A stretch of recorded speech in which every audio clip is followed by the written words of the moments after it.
This is Signal and Noise, bringing clarity to data, tech, and AI.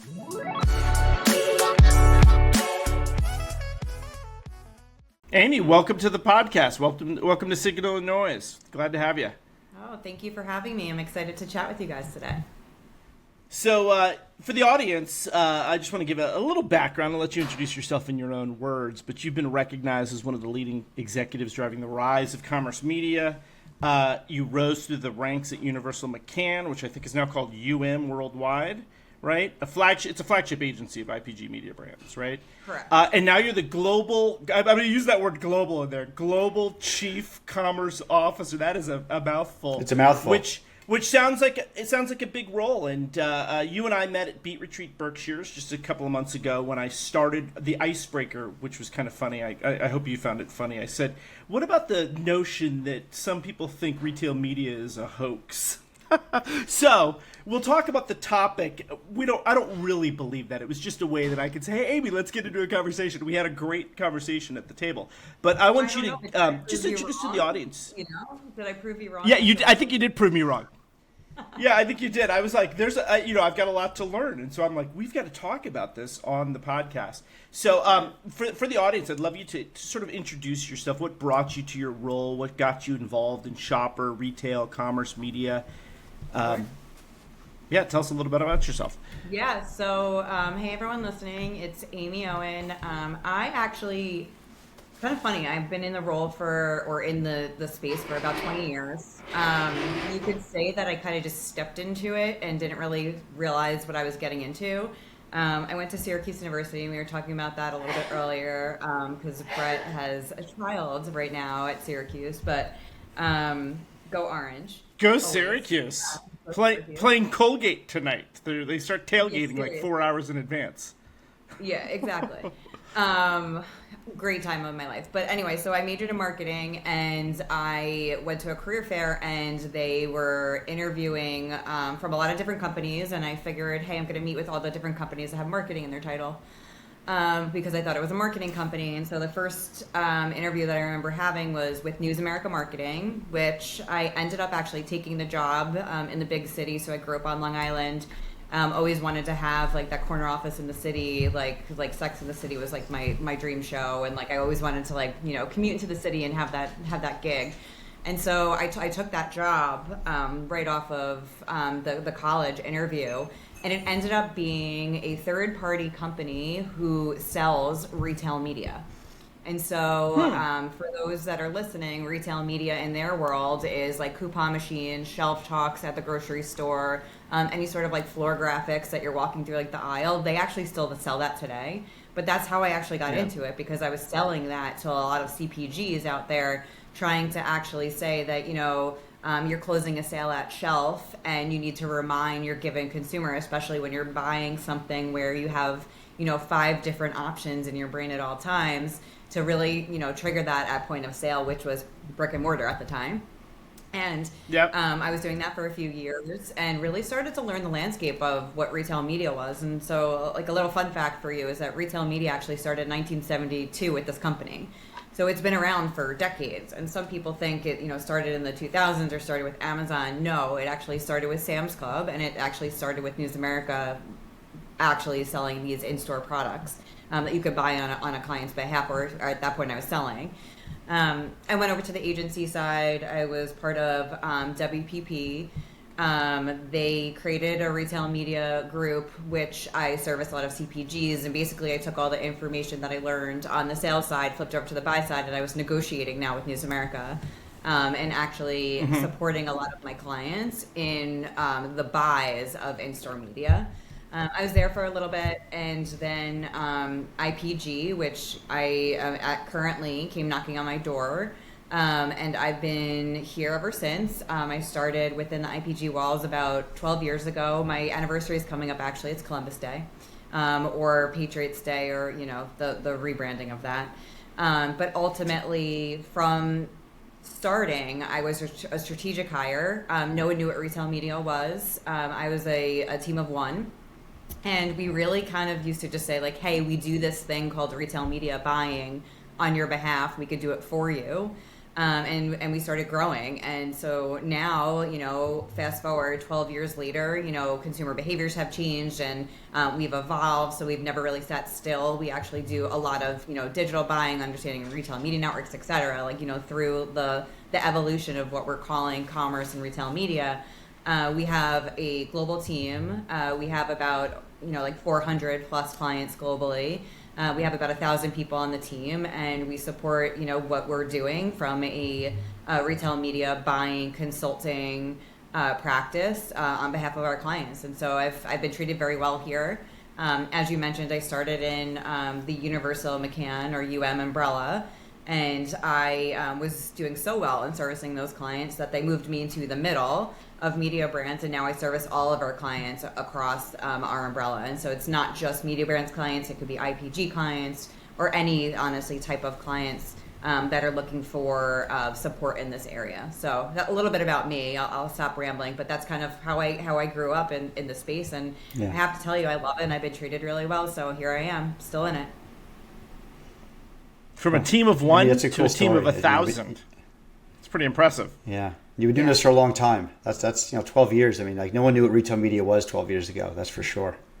Yeah. It was it's so funny that I've definitely been a doing nascent it for thing. so long that everything's coming back full circle. So we were talking about in-store media when I first started my career, and now all of a sudden there's articles and things like that coming out saying in-store media is the new best thing, and I'm like, oh man, it's back.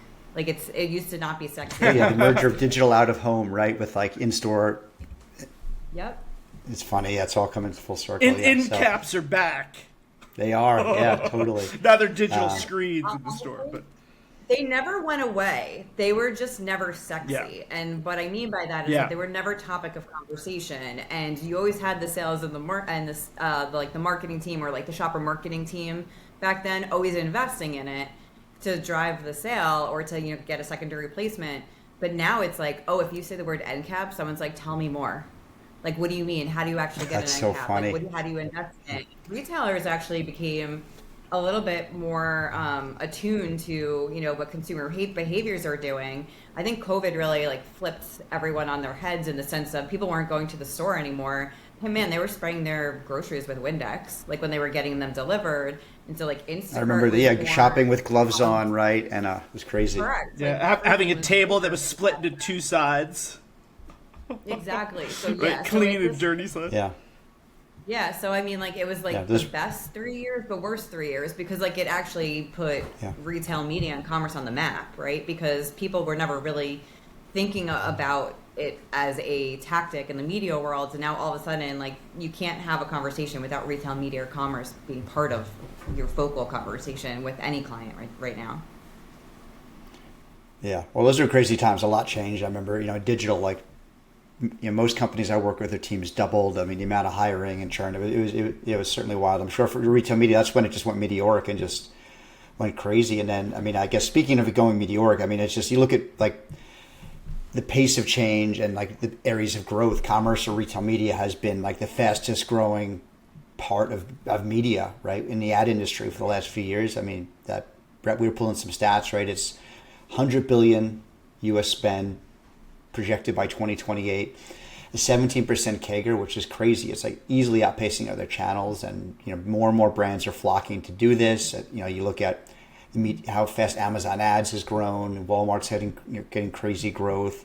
It's all over, right? It's you combining authenticated, really rich purchase data with the closed loop reporting, right, and closed loop attribution. It really gives, in my opinion, CMO is a great way to prove out if we're in the age of outcomes.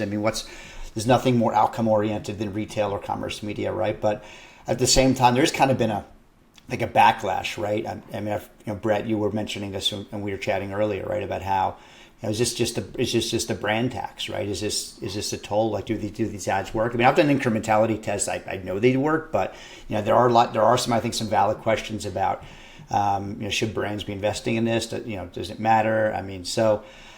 And I've also heard complaints about limited transparency, fragmented reporting, and that we've had this, because of the success, this explosion of new retail media or commerce media networks is over 200, right? It's just a crazy number. And how do you even deal with that if you're retail? Where do you spend your money, right? knowing that Amazon and Walmart make up the majority of it, but still there's a ton of them. There's a lot of fragmentation. So just a big question we're really looking to talk about today, Amie, besides just getting your background and understanding what you're seeing is this really the new growth engine of modern advertising, or is it kind of a rebranded trade spend? I mean, it's been around a long time, right? I mean, like, it's a huge revenue stream for these big retailers. Will this continue to help us cut through the signal and noise? Great to have you on here and excited to dig in.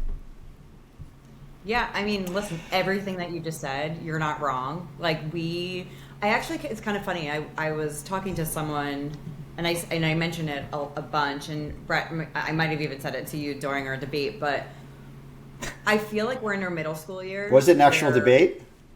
Yeah, well, like we were debating at first. Well, he came at me and he said, retail media, is that a hox? I got to defend my territory. But from our standpoint, yeah, and it was sort of like I was representing sort of the standard media buys, and then I had a whole table of sort of commerce and retail media people, and we just it was like a debate. We represented both sides of the story. Amie, he's known for this. I mean, well, you probably are learning now. Like it's a sign of affection. I mean, I didn't take offense to it. I was just like, ooh, I like this conversation. Here we go. But like I was saying, like we're in our middle school phase almost, where it's like there's some retail media aspects that I'll be honest, it's in its infancy, and like we need to figure it out, right? So like I can't tell you how many times we talked about measurement, incrementality. What does that mean? Is it really just trade spend? So like there are things that we as an industry don't know yet, and then there are things that are really working. And so you hit the nail on the head when you said it's the merge of the specific first party data and the tech, and we didn't have that back in the day. Like there were two actually retail media networks, and I'm going to call them retail media networks even though they're more aggregators, but it was Myra Grocer and Grocery Shopping Network way back in the day. And we used to look at click-through rates and look at like consumer behavior, and people used to go on those websites and actually make a grocery list and print it out and then go to the store. So there was no connection with the data and the behavior online to what someone was doing in a store. Now we can connect all of that. So yes, it is to me, and it can potentially tap into trade, but it's so much more because now it's functioning in the media space as well. So depending on what client you talk to, and then we had this debate internally earlier this week, the conversation is different. So if your client is set up differently and the organization is different, they actually might talk about commerce in a completely different way if they are really like shopper-led or sales-led, and they are living and dying by the sales numbers. Then there are different types of clients that are, like, let's do the big things, flashy, shiny, let's do marketing, but we still have to drive a sale. Let's connect what we're doing, I'll say like the air game and ground game, and how do we connect that football terminology and really drive through what we're doing in store. And so there's a lot of different ways that people are actually experimenting with retail media and commerce media, which is a good thing because I think at the end of the day, you are getting the better data and you are getting the technology that are now supporting each other that we didn't have in the past at all. Like it was very segregated and it was very slow and it was all manual, and PS some of it still is manual. So we're growing up, and that's why I said like I started, like my little rant saying like we're middle schoolers, like we're just trying to figure out where we land. And it's going to be interesting because the efficiency play is really understanding the landscape as a tool, and it will be interesting for me to see like in 5 years from now what it looks like and how actually has it evolved and who's now working with who and what has technology done for us and what is the consumer doing with a lot of these ecosystems. So exciting. I'm getting on my high horse because retail or commerce media. Like how do you do you prefer a term? Is there a difference? I'd love it if you could explain to people, because I think these terms get thrown around a lot. A lot of people might not even know the difference. Like, what is, because there's a lot of different media networks out there, like banks, like Chase has one, right? United has Kinetic, right? I mean, what's the difference? I mean, is there a difference, and how do you define it? Yeah, so from my standpoint, commerce media is an umbrella term, right? So it encompasses a little bit of everything. Retail media specifically is with retailers and or a company that is actually selling a physical product. So someone who's selling something on their site that actually wants to drive a sale, or in their store, right? So online or in store. And so that's kind of where it started. So like I think Walmart, you think H-E-B, you think not Alibaba, that's a bad example. When you think of like Mercado Libre, you think of anything that actually has a physical footprint, with the exception of Amazon, right? Because Amazon is that digital footprint, right? So like you have all of these retail media networks. Then you have what's called like the commerce media networks, which you just described, where it's like the Uniteds of the world. It's with, like Chase, like you said. And so they're actually taking their first party data and driving an action instead of potentially a transaction. So the action is bookings, right? If you're looking at United, you want someone to be a loyalist. You want someone to actually really be ingrained in the given brand. You see a lot of that happening now. Chase, you want people to actually be investing in, either like loans or opening up a bank account and things of that nature. So they're driving an action versus being tied and uniquely tied to a physical product. And then there's almost like a third option where it's like the aggregators that are now popping up. And so Instacart to me is an aggregator.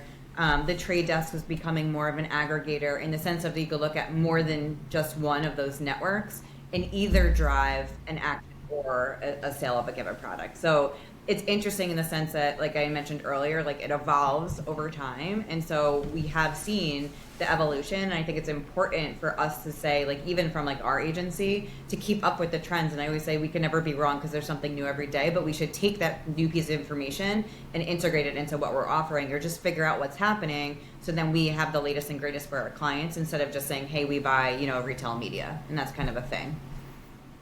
And the way that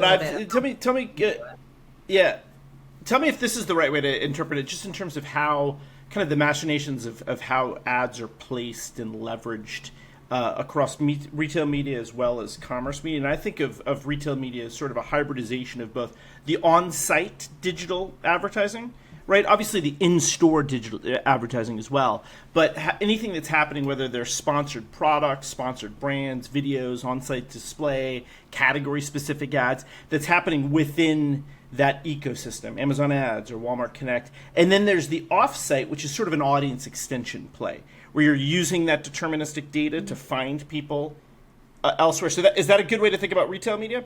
Now, commerce media, to me, in the aggregators, I think, really most of it is, in fact, I think all of it really is off-site, because they don't have either the digital, United does have a digital commerce sort of platform, or a platform where they're selling capturing tickets and they're selling different things. Yeah, but it sounds like most of that data is being used for off-site programmatic and targeting across channels outside of their own ecosystems, because they're not retailers by definition. Is that a good way to think about it?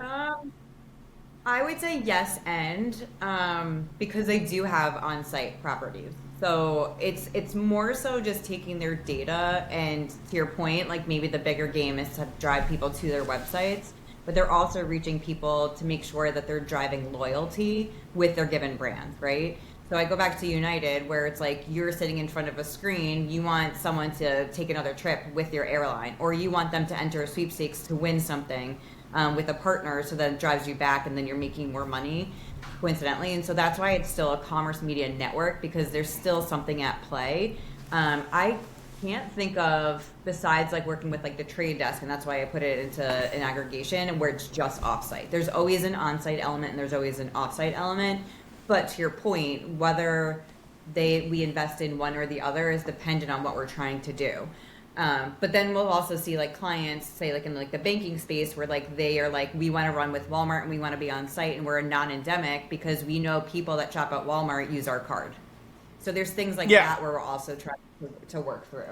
Non-endemic has just huge increase those last couple of years. I know Amazon Ads was focusing heavily on that for a couple of years ago. There's been, I think they've seen a lot of success, my understanding, right? Yeah. I mean, it's interesting. Go ahead, sorry.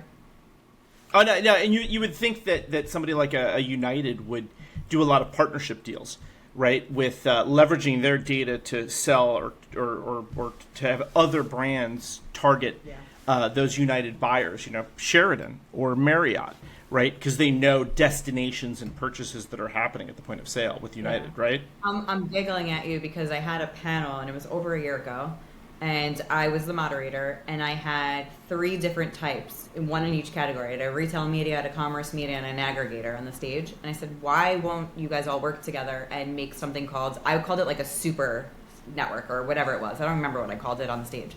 But it makes sense because they're non-compete. And to your point, like as a consumer, like the consumer's not going to say, oh, wait, I need to go buy this from my retail media network over here, but then I need to go work with the commerce network here. And the reality is, like, as I sit in the buying seat, it's hard because what am I going to do? 200 different buys in each of the different ecosystems, but it's one person that might be shopping in 4 different places for 4 different things. So it's interesting to me, and I've always pushed, why can't they all work with each other as long as they're non-compete?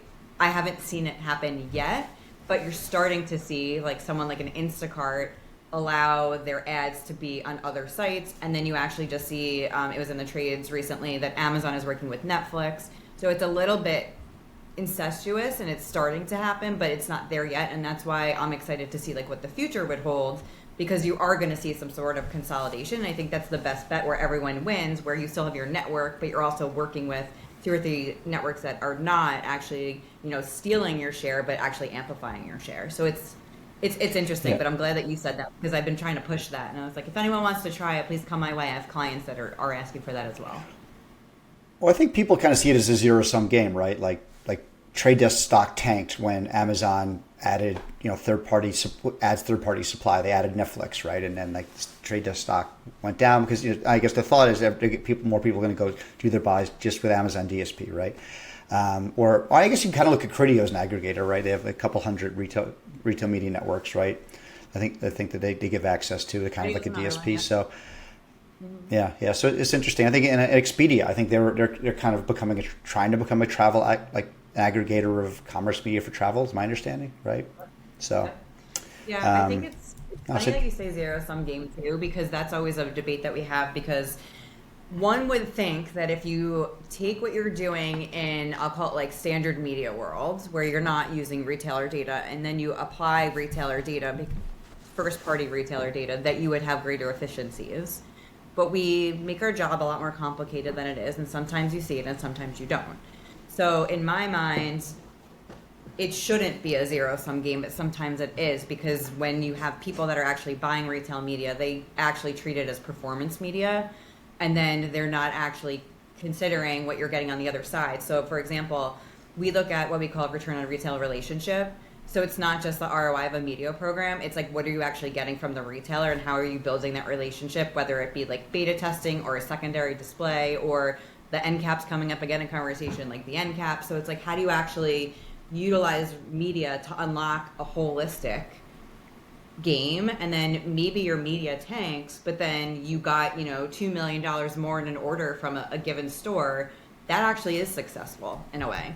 And so by looking at it as just a media play, yes, we need to be better at it, but you should be looking at it in all sorts of different directions, and it shouldn't be one perspective. It should be holistic of many. So zero-sum game to me, when I'm talking about it, I take the side of that it isn't a zero-sum game, because you should be using it as leverage to get something else to better your profits year over year with a given retailer. Yeah, and I think thinking about it holistically is critical. And I know Pepsi did use some retail media insights I was reading to measure incrementality and halo effects across categories, and they were really trying to see, bottom funnel sort of or bottom funnel results versus the halo effect of sort of brand awareness building, which you've talked a lot about. I mean, it's the difference between sort of brand building and performance marketing, and how honestly you have to holistically think about these things as interconnected, right? In terms of driving consumer outcomes, right? And banks are well known, and Rio and I have talked about this on a couple of episodes.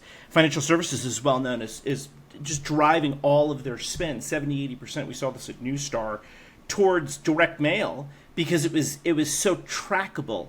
Even though there's a lot of waste just built into the process, they know that if they acquire a customer, that customer is going to have a lifetime value of X. But they would ignore the spend on the top of the funnel, and we came to them at Newstar with sort of an MMM and MTA analysis, and this was Bank of America, it was JP Morgan Chase, that said if you're combining these things and you're actually shifting more to the upper funnel and having a more holistic balance strategy versus just focusing on the direct response bottom of the funnel stuff, you're going to drive better ROI.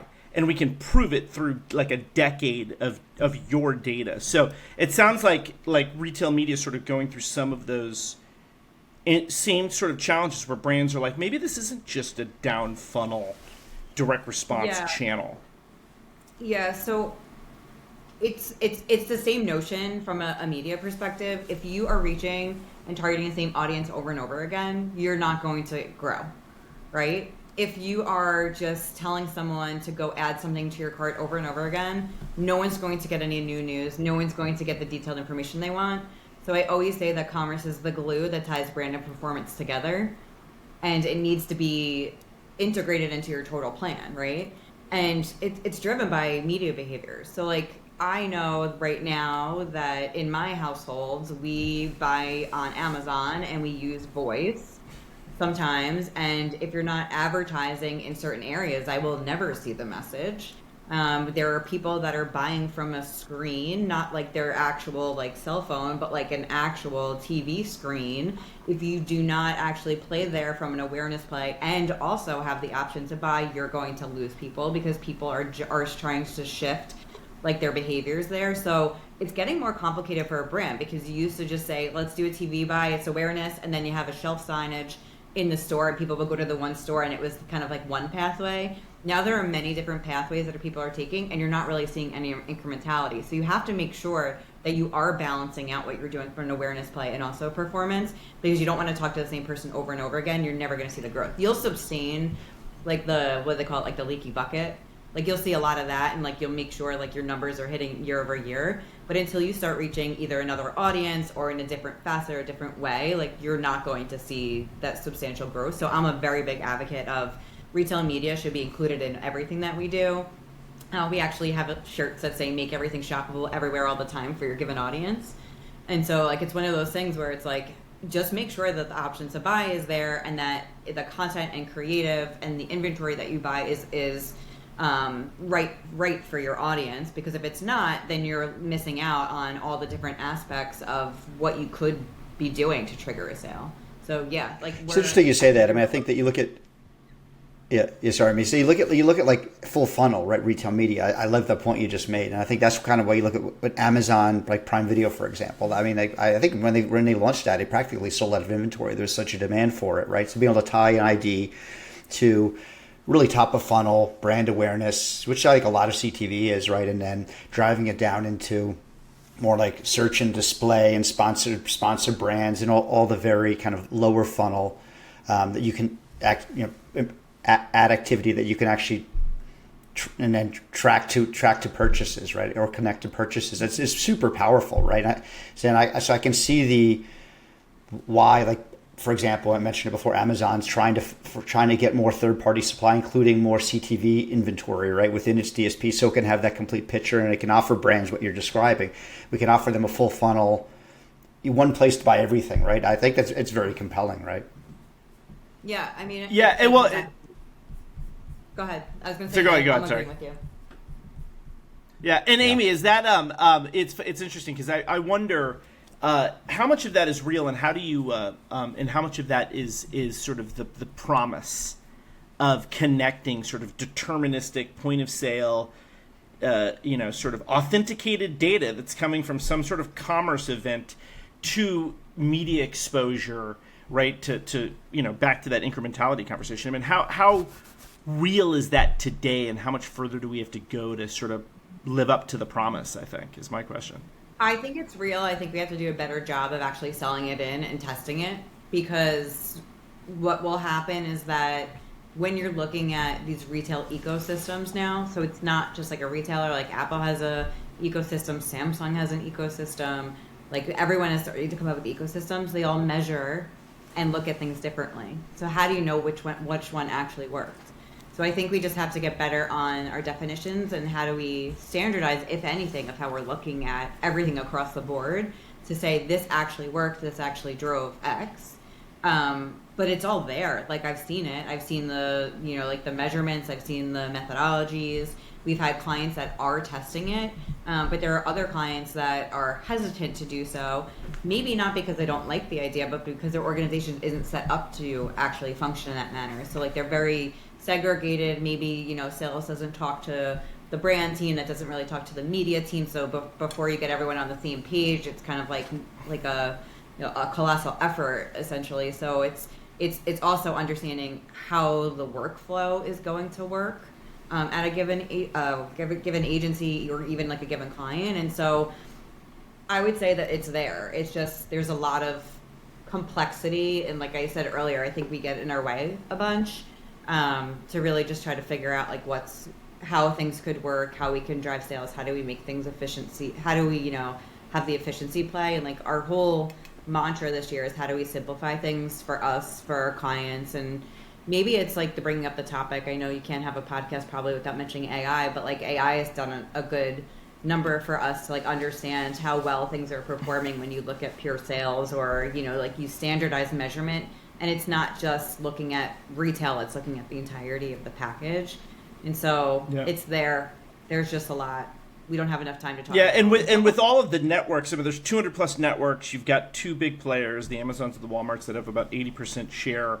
There's a lot of grading your own homework, right? If you're a retail media network that kind of is behaving like a walled garden to a certain degree, how do you coach your clients to it's really a data unification exercise. Like you've got to start with getting actual access to path data or whatever, exposure, engagement, and purchase data, getting that into one unified analytics cloud, right? Yeah. And then performing holistic MTA, et cetera, on that unified data set. Is that a huge lift? Because I've seen that in real life, just coming from an and MTA company at Newstar, and it was extremely difficult. The larger the business was, the more difficult it became.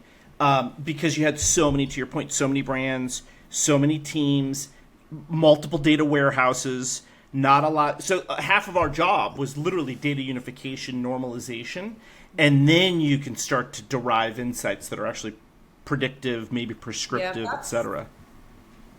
Yeah, that's one of the steps that you need to take. I would say the step that you have to take first is what are you trying to get at? What's your goal as a company? And like the CMO is supposed to like set with if you're public, like the board, or like if you're private with like the CEO, like what are you trying to accomplish for the year? And then that should ladder down to, okay, well, if we need to accomplish X, then we need to make sure that all of our data is segregated. We need to make sure we're having these measurements, so then we can ladder it back up. I think that's almost hard because we're in a state right now where like we talk to like CEOs, CMOs, and they're trying to do one piece. And then you get to, like the head of media, the head of sales, and they're trying to maybe potentially do something slightly different, but it's a different track that you would take. And then you get to the day-to-day people, and they're like, well, I'm just doing this. And yes, it can all ladder back, but I think we're just complicating it because like some people are just not singing from the same song sheet, which is just a byproduct of how our organizations grew. So like no one's doing it, I'll call it wrong. It's just how history has set up a lot of these, I'll call them like mid to like large side companies, and smaller companies figure it out more quickly because there's one person that's doing 80 things versus 80 people doing one thing within like the given line. So that's the part where we're having conversations, and there's a lot of aha moments of where the P&Ls are set up, or like what I guess teams that need to be involved in certain instances. And then once you figure that out, then it's like, this is what we have to do to get there. And to your point, yes, 100%, like data is like the next step. And that could take like anywhere from like 12 to like 36 months of like actually combing your data, organizing your data, making sure like it's a very big, lengthy process. And so what you're starting to see is a lot of like CMOs and CEOs are creating 5-year plans because the first year is literally organizing yourself and to get where you need to be. Yeah, maybe AI can speed that up a little bit, right? Hopefully in the future. But I mean, looking at like retail or commerce media, I can understand why it's attractive, right? I mean, it's growing quickly, but it's also the margins are crazy, right? Like you compare that to groceries, where the margins might only be a few points.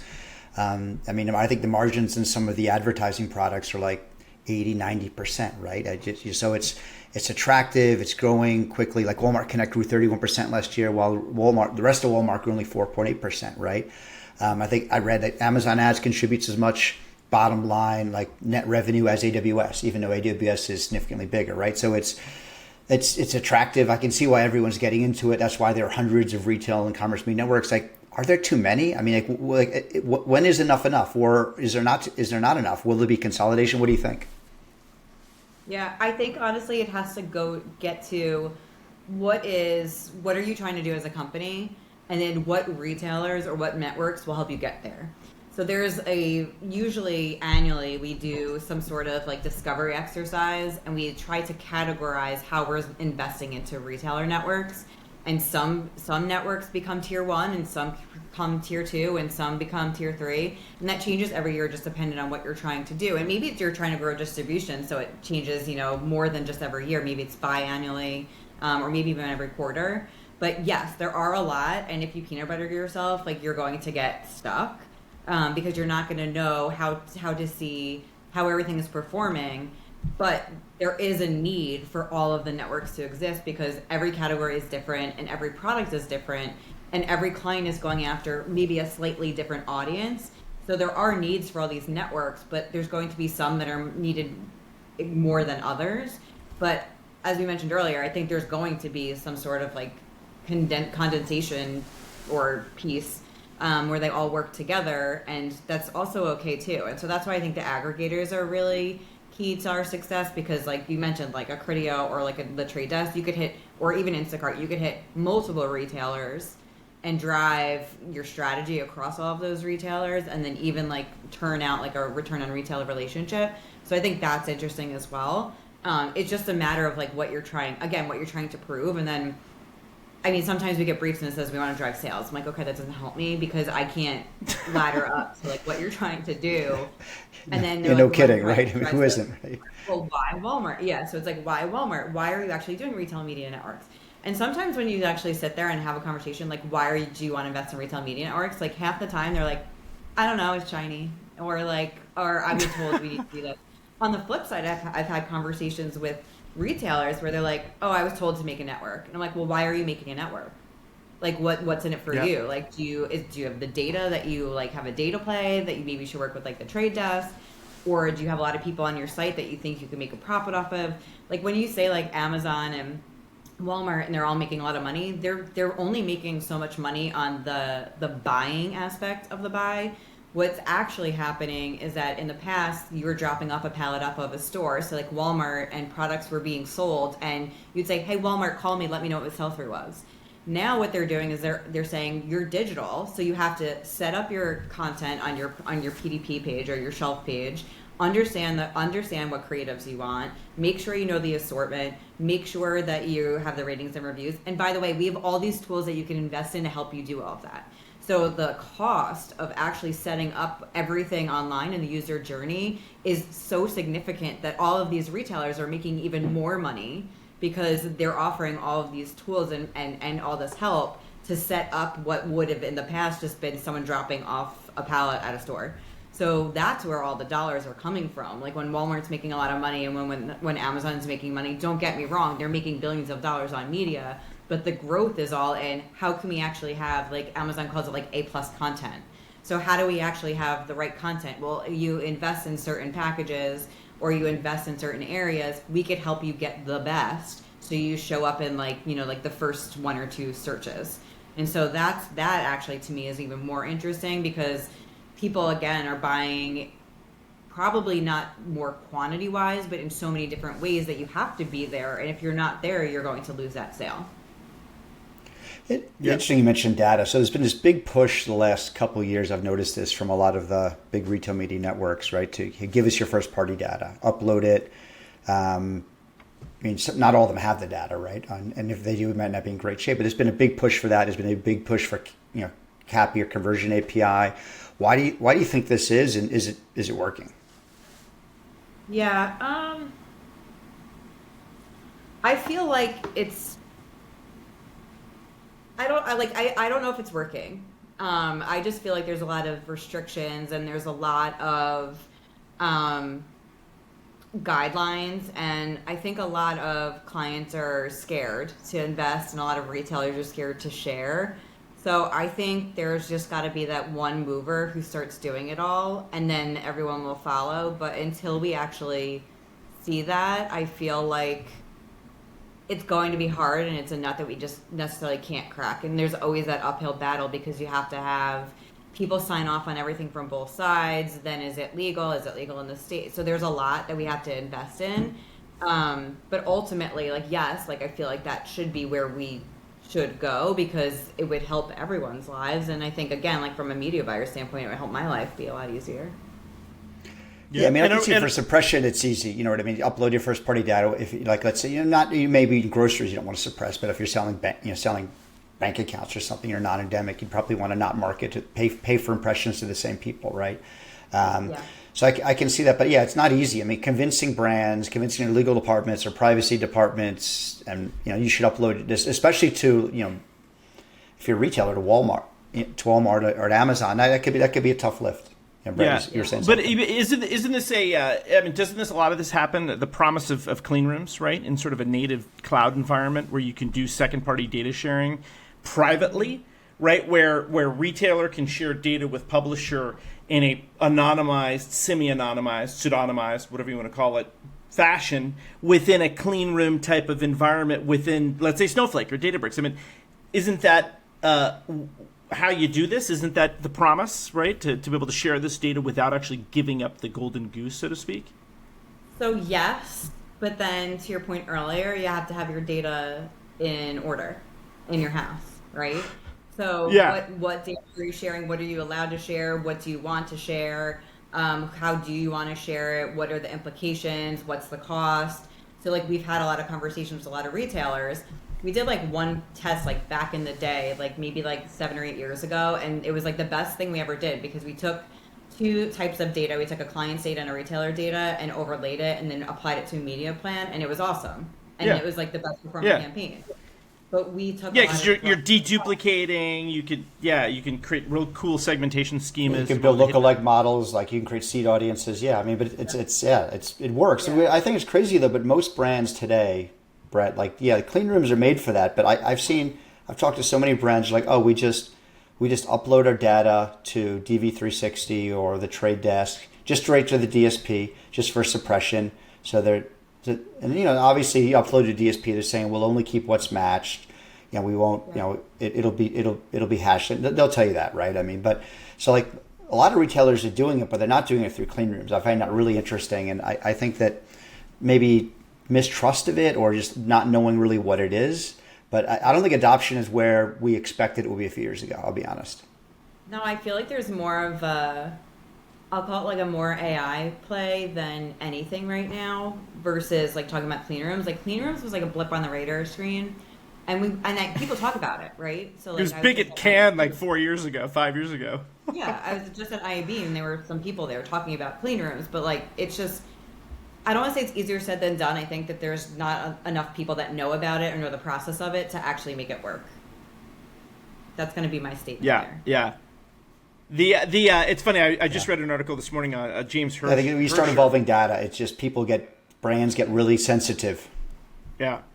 I think we got a little delay, but I think, so I just read an article on Addict Shows. I don't know if you guys saw it this morning that said, and it was kind of a racy, clickbaity kind of title. It said, retail media is starting to come to grips with the fact that we know nothing at all. So I thought, well, I got to read this. What does James Hirscher have to say? And I guess he was reporting from the IAB Connected Commerce event in New York City. I don't know if you heard about this, Amie. And it was interesting because a lot of what you're talking about, how data unification and data normalization and organizational change within organizations that are very complex, we're sort of the building blocks are there, the tech stacks are there, but we're not as an industry quite. We're like middle schoolers, you said. We're like advanced adolescents, and we're not quite where the promise of this technology could potentially bring us. Yeah, and that impacts things downstream, like proving ad impact, right? Yep. And I love that you brought it full circle because it's one of those things where the targeting has gotten so much better, and the targeting plus technology has gotten so much better, and the opportunities from a measurement standpoint whether or not it's measured in its own ecosystem is another story, have gotten better. But like we're still trying to figure out other places and spaces of how to actually move the ball forward and actually make things a little bit more efficient. And so I would just say, like, I think the clean room, like there should be like clean room 101, and people should really understand like what it means, what can it yield. And then you need retailers to actually be pushing that on their behalf. I've heard a few retailers talk about it, a few of them do testing, but like it's not widely used. So I think that's the other part too, where it has to really be implied that it's already in use and like who actually wants to test it. So then we actually have case studies for it. Yeah. I know we're getting close to the end of time here, but you mentioned incrementality earlier. I mean, I just think that's such an important one. That was kind of like the measurement word of the year, like maybe end of last year. But I think retail media really comes down to that. Like, can you prove it incrementality? Are these ads people should be paying for, or are people going to buy the products anyway? Thoughts on it? Yeah, it does exist. You have to make sure that you have the right strategy, and that's why we have a lot of commerce strategy team members that understands like what you should be doing for reaching a given audience and how you're actually placing your ads. So I would say there's a right way to do it. There may be a not so right way to do it, meaning that you might be reaching the same people and not really having that growth. So it's kind of the conversation we were having a little bit earlier where like commerce is that glue between brand and performance, and how are you wanting to grow and what does that entail? And that is all dictated hopefully from the CMO down or from the sales up, but everyone is on the same page, so then they are all beating to the same drum to get to the right spot. So yes, I definitely think it exists, but it also, how do you actually utilize it? And like, are you just looking at incrementality in a given retailer? Because that's great, but like, what does that mean for everything else? So you have to look at it agnostically to see like how it's really going to drive your business at a bottom line. Yeah, and have you seen, is there a general mistrust in sort of like ROI and ROAS metrics, which oftentimes can be, averaged aggregate metrics, right? They can be gamed a bit, right? Hey, I've seen on the B2C side, I've seen ROAS metrics that are just ridiculous, but you actually don't see them down funnel in the actual purchases. Or in retail media, they could reflect things like brand name search, which means somebody's already predisposed. They have the propensity to buy that anyway, so it's not incremental. It's not incremental lift, right? It seems like that's the crux of the situation there. Is that what you're helping your clients figure out? I would think so, but it all comes down to the whole, like, we need a dictionary for methodology as well, because what happens is, like Walmart, Target, like Amazon, and like all of the top in the US, like they were all doing the same thing in the sense of they were all selling media, but they're all looking at it differently from a methodology standpoint. And then the other thing too is like, how are you setting it up? Because you might have, 5 products being sold on Target, but you have 20 items being sold on Amazon, and it's not apples to apples. Like we say, it's apples to oranges. So it's like, what's the common denominator and what do you look at? And so you have to actually look at the sales growth or the bottom line sales growth in order to actually move everything forward. Yep. So looking 3 to 5 years out, because we are running on time here. What's your prediction? I mean, you've been since the nascent brick and mortar days of what they called retail media back in the day to now what is a far bigger media play. It's a far different animal than it was, and there's a lot more folks involved, right, on the commerce media side. What are your predictions for how this is going to look in the next 3 to 5 years? Yeah, I would say that the new model should eat the old model in the sense of there's a lot of AI, there's a lot of agentic solutions, there's a lot of efficiencies that are in our space that haven't been in our space for a while. So I would see more flexibility and allow us to be more agile when it comes to planning and buying and really working with retail media. And then the other part is we're going to see simplification and maybe some of that consolidation.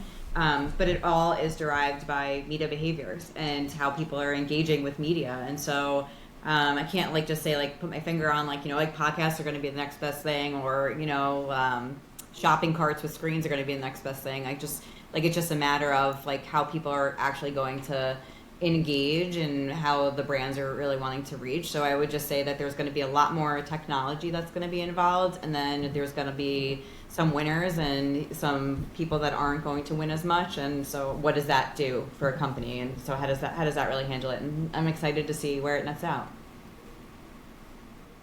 Well, thanks, Amie. Thanks for joining Signal and Noise. It was great having you. Yeah, thank you so much for having me. This was awesome.